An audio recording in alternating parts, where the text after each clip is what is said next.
কম্পিউটারের যে এই আইকনগুলো রয়েছে এই আইকনগুলো ছোট বড় করার 3টি প্রসেস আমি দেখাবো।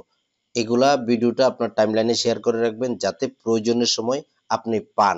প্রথম যে অপশনটি সেটা হচ্ছে কিবোর্ড থেকে কন্ট্রোল শিফট একে প্রেস করবেন, আবার পরে 2 প্রেস করবেন, দেখুন এরকম হবে।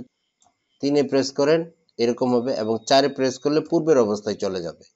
দ্বিতীয় যে ট্রিক্সটি সেটি হচ্ছে আপনি মাউসের রাইট বাটন স্ক্রিনের উপরে ক্লিক করে এখানে ভিউতে ক্লিক করে মিডিয়াম আইকন দিতে পারেন, বড় হবে। এখন যদি আবার রাইট বাটন ক্লিক করে আপনি ভিউতে ক্লিক করে স্মল আইকন দেন, আবার পূর্বের অবস্থায় চলে যাবে।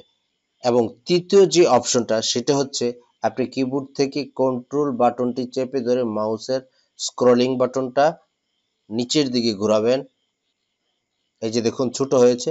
আবার যদি উপরের দিকে ঘোরান বড় হবে, আবার যদি নিচের দিকে ঘোরান ছোট হবে। তো আশা করছি ডেস্কটপের এই আইকনগুলো কিভাবে ছোট বড় করবেন 3টি প্রসেস আপনারা বুঝতে পেরেছেন। ধন্যবাদ।